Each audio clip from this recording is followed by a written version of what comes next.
خواتین حضرات، نوجوانوں کی تنہائی پرٹیکولرلی ایڈولسنٹ ایئرز میں کیا گل کھلاتی ہے.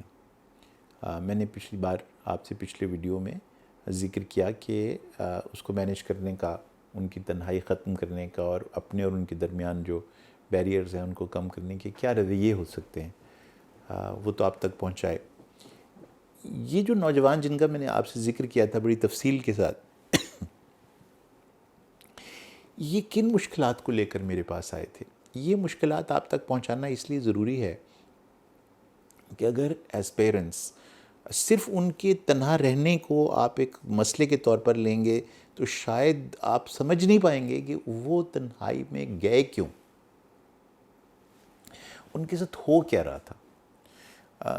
تو یہ ایک مختصر سی ویڈیو میں آج آپ سے عرض کروں کہ کوئی چیز انہیں جو تنہا کر گئی وہ تھی کیا، اور اس میں جو پہلی چیز تھی وہ تھا ایک جذباتی لیول پر دکھ اور درد کی اور خوف کی کیفیت. دکھ، درد اور خوف، یہ وہ محسوس کرتے تھے. آپ اس کو، اس دکھ اور درد کو، جو اس کا نتیجہ نکلا وہ تو میں نے آپ سے ذکر کیا، لیکن اس دکھ اور درد کو لے کر وہ تنہائی کی طرف گئے. کیا کہ رویے تھے جس سے یہ دکھ اور درد پیدا ہو وہ ہم نے ذکر کر دیا آپ سے. دوسری وجہ ان کی یہ تھی کہ وہ جس وقت بھی لوگوں کے درمیان بیٹھتے تھے، بڑوں کے درمیان بیٹھتے تھے، اپنی فیملی کے ساتھ انٹریکٹ کرتے تھے، تو وہ شدید بوریت کا احساس ہوتا تھا. اس وجہ سے وہ تنہا ہو گئے. بس میں ان کے ساتھ بیٹھتا ہوں نا تو مجھے 5 منٹ کے بعد انتہائی بوریت لگتی ہے. مجھے لگتا ہے کہ وہی باتیں ہو رہی ہیں جو میں 1000 دفعہ سن چکا ہوں. یہ تقریریں کرتے ہیں، سرمنز دیتے ہیں، وہی باتیں بار بار دہراتے ہیں.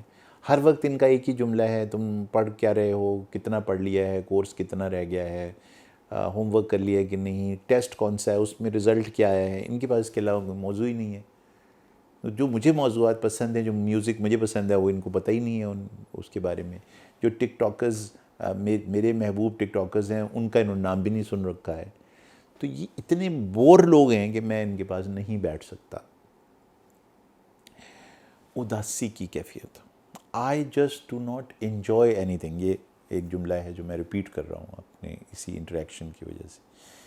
تو مجھے پتہ چلا کہ وہ ایکچولی کلینکلی ڈپریسڈ ہے وہ بچی، اور اس کو باقاعدہ پھر ڈپریشن کے علاج کی ضرورت پڑی.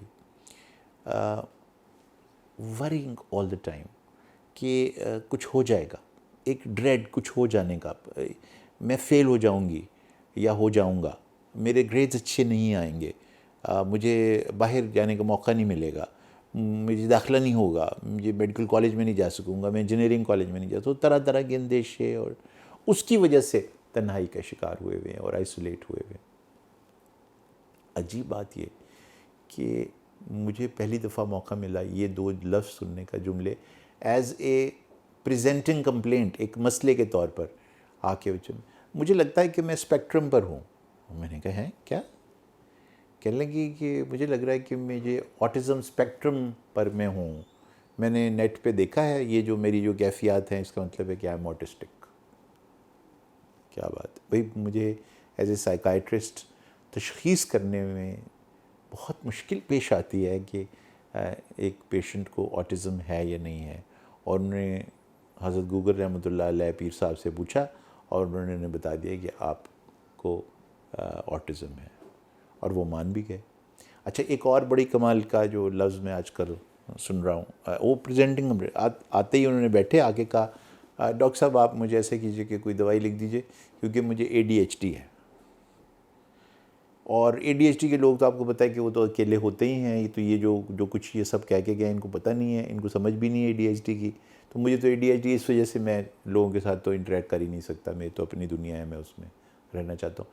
تو آٹزم اور ADHD کی یہ تشخیص جو انہوں نے خود نیٹ پر بیٹھ کے کی ہے، یہ ان کی تنہائی کی وجہ تھی. تو میں آپ سے یہ سب باتیں اس لیے عرض کر رہا ہوں کہ اس سے جو اگلی سٹیج ہے، اگر ہم ان کی اس تنہائی کو نہیں سمجھ پائے تو وہ بہت ہی خطرناک سٹیج ہے، اور وہ ہے ڈرگ ایبیوز.